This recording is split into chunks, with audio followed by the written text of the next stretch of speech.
জুলাই জুলাই এখন মানে মানুষের কাছে এটা একটা গালি হয়ে গেছে। এখন আপনি দেখবেন ফেসবুকের মধ্যে ঢুকলে সবাই জুলাইয়ের কথা বলে গালিগালাজ করতেছে। মানে জুলাই, মানে এরা জুলাইয়ের লগে 1971 বা স্বাধীনতা যুদ্ধ এগুলারে মিলানোর চেষ্টা করতেছে বা কম্পেয়ার করতে চেষ্টা করতেছে। বাট এটা হলো গাছে মাছে, মানে এটা তো মিলে না কোনোভাবে। জুলাই হলো বাটপারি, জুলাই হলো জঙ্গিবাদ, জুলাই হলো লুট, জুলাই হলো পুলিশ হত্যা করা, জুলাই হলো বঙ্গবন্ধুর গান বাজাই, তারপরে বঙ্গবন্ধুর মূর্তি ভাঙা।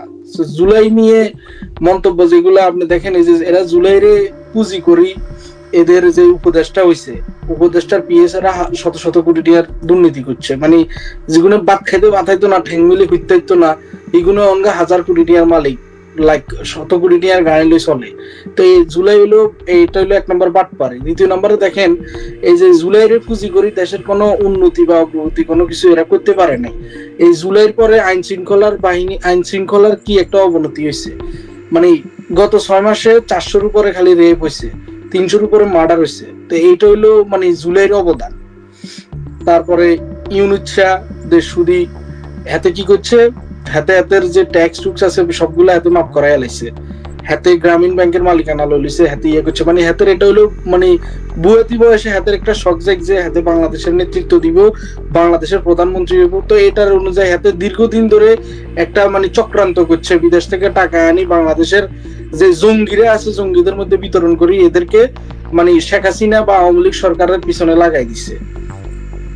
তারপরে জুলাইয়ের আন্দোলনটা ছিল কি লই, জুলাইয়ের আন্দোলনটা ছিল কোটা আন্দোলন, মুক্তিযুদ্ধের নাতিপুতনিরে শেখ হাসিনা কোটা দেব, এটার লাই বলি। তো এই কোটা আন্দোলনের অংশগ্রহণ করি, কোটা আন্দোলনের টাইনতে টাইনতে এটারে সরকার বিরোধী আন্দোলন নামা আলাইছে। তারপর হিগুন যে দাবি করে হিগুনের এই মরছে সেই মরছে। এখন আইন শৃঙ্খলা বাহিনীর উপরে যখন আপনি আক্রমণ করবেন, যখন এদেরকে আপনি মারতে চেষ্টা করবেন, আইন শৃঙ্খলা বাহিনী কি মানে আমরা এদের চুমা দিব?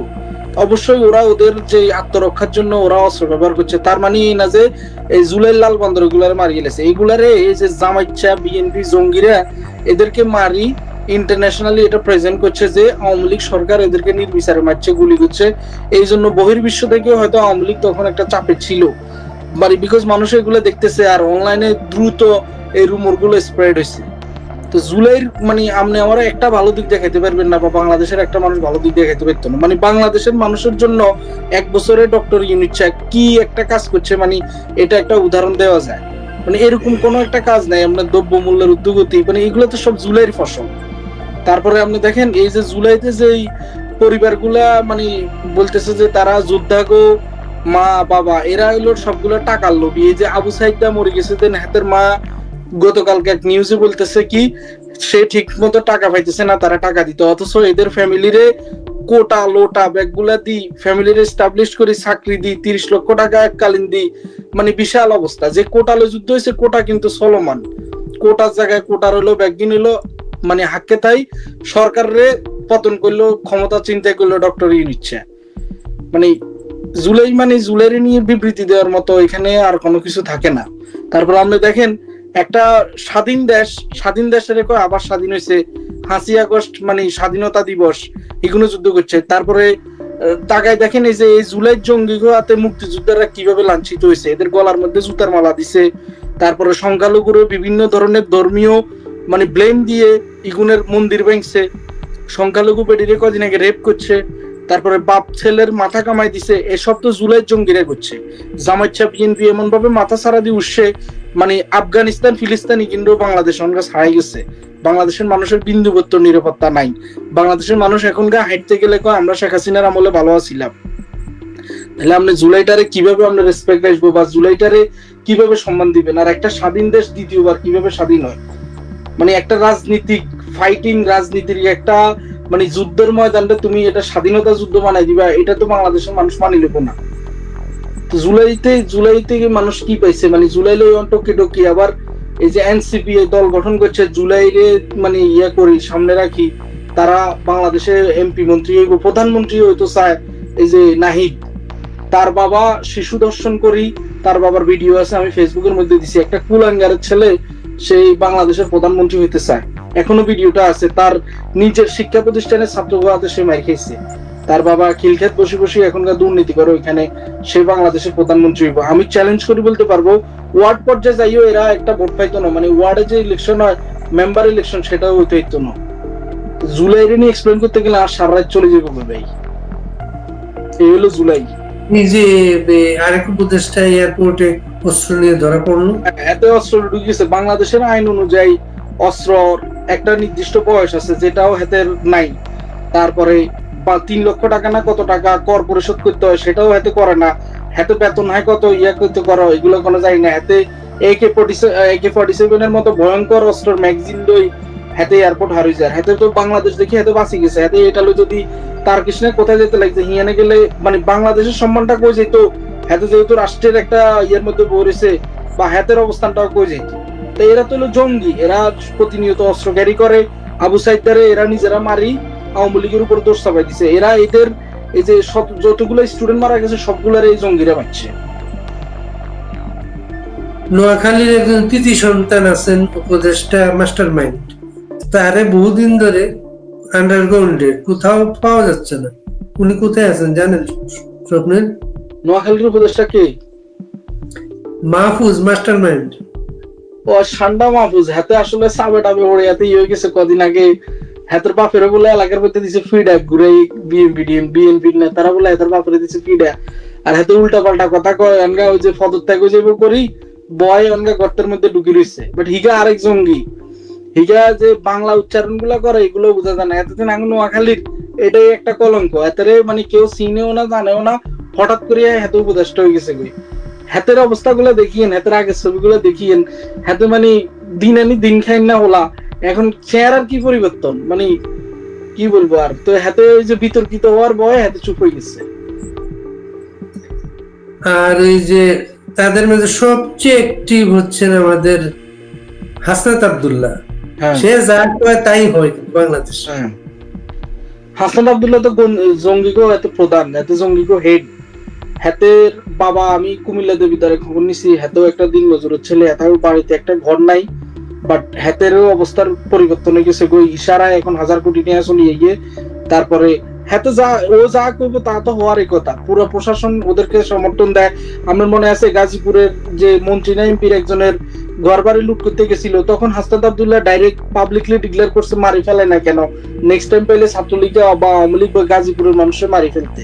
তো এই জঙ্গিবাদের উস্কানিদাতা, জঙ্গিবাদের গডফাদার হলো ডক্টর ইউনুস। তো ডক্টর ইউনুস যখন মানে একটা দেশের সরকার প্রধান বর্তমানে, মানি আর না মানি, হাতে তো জোর করে হলেও বসছে। হাতে যখন হাসনাতের মতো জঙ্গিরে শেল্টার দেয়, তখন হাসনাতের পক্ষে যে কোনো কিছু করা এটা অবাস্তব কিছু না। 32 নম্বরটা ভেঙে ফেললো স্বপ্নীল, কোনো প্রতিরোধ হলো না। কবে এর প্রতিরোধ আশা করেন? ধানমন্ডি 32 যেটা, এটা বঙ্গবন্ধু স্মৃতি বিজড়িত একটা বাড়ি। এটার প্রতিরোধ, প্রতিবাদ এবং এটার প্রত্যেকটা ইটের হিসাব এরা দিব। বাংলাদেশ আওয়ামী লীগ এটা ফিরবো, বাংলাদেশ আওয়ামী লীগ এদের বিচার করবে। এরা এই যে যারা ভিডিও করে উল্লাস করে গেছে, এদেরকে একটা একটা ধরে এদেরকে যে ইট একটা একটা ভাঙছে, এটা জবাব ইটের বদলা এদেরকে পাটকেলে এরা দিতে হইব। এবং খুব শীঘ্রই। বাংলাদেশের ঋতুর মতো ক্ষমতা পরিবর্তন হয়। এককালীন ক্ষমতায় কোনো সরকারে আসছিল না, আর আওয়ামী লীগ এগুলা অনেক আগ ধরে ফেস করে গেছে। সো এগুলো এনে এটার কোনো চিন্তা করার মানে হয় নাই, অপশন নাই যে আওয়ামী লীগের আসতো না বা এগুলোর বিচারিত না। এবং ওদের মনের মধ্যে ভয় ঢুকে গেছে। এই জন্য এরা আরো উঠি পড়ি লাগছে যাতে আওয়ামী লীগের আরো বিনাশ হয় বা আওয়ামী লীগ আর ফিরতে না পারে। বাট আওয়ামী লীগ আসবো, ধানমন্ডির প্রত্যেকটা ইটের জবাব নেওয়া নেব এবং শীঘ্রই এটা হইব। শেখ হাসিনার বিরুদ্ধে একটা রায় হয়েছে গতকালকে, 6 মাসের জেল হয়েছে। কিভাবে দেখেন? শেখ হাসিনা নাই, শেখ হাসিনার কোনো উকিল নাই। জামাইটা উকিলে গেড়ে বানাই দিছে শেখ হাসিনার উকিল, যাতে মানে 5 আগস্ট পর্যন্ত শেখ হাসিনার বিরুদ্ধে লেখালেখি করে গেছে। এখনো শেখ হাসিনার বিরুদ্ধে লেখালেখি করে। হাতে জামাতের প্রোডাক্ট জঙ্গিবাদ, হাতেরে বানাইছে শেখ হাসিনার পক্ষের উকিল। এখন যেখানে শেখ হাসিনা উপস্থিত নাই, যেখানে শেখ হাসিনার কথা বলার সুযোগ নেই, যেখানে আওয়ামী লীগ আজকে কোণঠাসা, যেখানে আওয়ামী লীগের নেতা কর্মীরা মিথ্যা মামলায় জেলে চলে যেতেছে, মারি ফেলতেছে, ইয়ে ধরে ফেলতেছে, শেখ হাসিনার ওরা যদি ফাঁসির রায় দিয়ে দেয়, এটা নিয়ে কথা বলা মানে পুরাই অযৌক্তিক, সময় নষ্ট করা। এরা এখন যেমন খুশি তেমন সাজাভাবে দেশ চালাইতেছে। সো আমরা এগুলা কেয়ারও করি না, কারে সাজা দিল ইয়ে করলো, এগুলাতে কোনো কিছু যায় আসে না। সাজা দেওয়ার মতো ইউনিটটা কি মানে সব জনগণের ভোটে হয়েছে, 18 কোটি মানুষের সমর্থন আছে, গুটি কয়েকটা মানুষ ঢাকায় থাকে, জামাইচ্ছা জঙ্গি বিএনপির সমর্থনে এখনো ক্ষমতায় বসেছে, হাতে আদালত বানাইতেছে, হাতে রায় দিতেছে, হাতে সাজা শুনাইতেছে। এগুলো হলো একটা হাস্যকর ব্যাপার। অনলাইনে কথা বলার কারণে একটা সাব্বির জেলে অনেকদিন তার খোঁজ পাওয়া যাচ্ছিল না। আপনি তার দেখেন সর্বশেষ বাক স্বাধীনতাটা কোথায় যায় দাঁড়াইছে। কিছুদিন আগে সাব্বিরের কথাটা আমি শুনছি, ছেলেটা মানে পুরো গায়েব করে ফেলছে। এই অনলাইনের মধ্যে আওয়ামী লীগের পক্ষে বা মুক্তিযুদ্ধের পক্ষে কথা বলতো, ইউটিউবে ছোট্ট একটা চ্যানেল ছিল। এই ছেলেটারে সাইবার মামলায় ঢুকাই, জামিন না দিয়ে এই ছেলেটারে মানে লুকাই ফেলছে। আমরা দীর্ঘদিন কষ্ট করার পরে বা আওয়ামী লীগের লোকজন কষ্ট করার পরে এর হদিস পাইছে বা এর ফ্যামিলির রিচ আউট করতে পারছে। শুধু এটা না, মানে এখানে কেউ জয় বাংলা স্লোগান দিতেছে, আমেরিকাতে তার ভিডিও প্রকাশ হইতেছে, তার বাবারে ধরে মারতেছে। কিছুদিন আগে একটা ছেলে, বাড়ি হলো ফেনী, আপনি ফেনীতে ছিলেন দীর্ঘদিন, ফেনীর এই যে একটা ছেলে আমার সাথে এখানে থাকে, জয় বাংলা স্লোগান দিছিল, তার বাবারে ধরে ফেনীতে মার দিছে। তো এখানে বাক স্বাধীনতাটা কোথায় গেল? জুলাই স্বাধীনতা দিছে নাকি মানুষের মানে মুখের কথা বলার স্বাধীনতাটাই কেড়ে নিছে? স্বপ্নের এই যে ইলেকশনের কথা বলছে, আগামীতে তারা জুলাই 16 ডিক্লেয়ার করবে, কিভাবে দেখেন এগুলোকে? ইলেকশনের কথা বলতেছে, ইলেকশন কারে নিয়ে করবে? কে ইলেকশনে যোগ দিব? জামাইচ্ছা? জামাইচ্ছারা আপনার কি মনে হয় জামাইচ্ছা জঙ্গি করে বাংলাদেশের মানুষ ভোট দিব? এরা তো নিজেরাই জানে এদের পায়ের নিচে মাটি নাই। তারপরে বিএনপি, বিএনপি বাংলাদেশের একটা বড় দল, বাট বিএনপি 5ই আগস্টের পরে যে অপকর্মগুলা করছে, যে লুটগুলা করছে, আওয়ামী লীগের অধিকাংশ নেতা কর্মীরা বিএনপি মারি ফেলছে। বিভিন্ন দর্শনে বিএনপির নেতারা জড়িত। এই যে কুমিল্লার মুরাদনগরের এই মহিলারা, হিন্দু মহিলারা দর্শন করছে বিএনপির নেতা। তারপরে এই যে 2 দিন আগে বোলার একটা মহিলারে দর্শন করলো বিএনপির নেতা, আমি ভিডিও আপলোড দিছি। তো এদের এই অত্যাচার অনাচারে বাংলাদেশের মানুষকে এদেরকে ভোট দিব? আর আওয়ামী লীগ হলো বাংলাদেশের সবচেয়ে বৃহত্তর একটা দল। আওয়ামী লীগ যে নির্বাচনে যাইবো না, তো আওয়ামী লীগের যে ভোটাররা আছে, নেতা কর্মী, মানে যাদের মধ্যে সিল আছে যে আমি আওয়ামী লীগ করি, ওরা ছাড়া যে মানে হাইড এন্ড সিক যে ভোটাররা আছে, এরা যে ভোট দিব কোনাই? তো আওয়ামী লীগ ছাড়া কি এই নির্বাচন সম্ভব? এটা হলো নাটক। আর জনগণ এগুলোতে যাইবো না। যদি জোর জবস্ত করে কোনো ক্ষমতা দখল করার হয় থাকে, ওইটাই করতে হবে। বাংলাদেশে কখনো আওয়ামী লীগ ছাড়া ফেয়ার নির্বাচন হবে না। স্বপ্নিল, আমরা শেষ করব। আপনার অনুসারী নতুন প্রজন্মের ছেলেমেয়ের উদ্দেশ্যে যদি কোনো আহ্বান থাকে সেটা বলতে পারেন। নতুন প্রজন্ম বলতে আমার ছাত্রলীগের ভাই বোন যারা আছে তাদের প্রতি আমার আহ্বান, আপনারা ধৈর্য ধরেন, নিরাপদে থাকেন। আমাদের দিন ঘুরবো, আমাদের সময় ঘুরবো, আমরা এগুলার মানে এক এক করে এগুলার হিসাব লমু। সো এখন বর্তমানে যেহেতু খারাপ সময়, নিজেরা নিজেদের সেফটি বজায় রাখেন, নেত্রীর সাথে কানেক্টেড থাকেন, এবং আমাদের যারা বহির্বিশ্বে আছে তাদের সাথে কানেক্টেড থাকেন। যে কোনো হেল্প লাগলে আমাদের সাথে যোগাযোগ করবেন। আল্লাহ ভরসা, দিন ফিরবেই।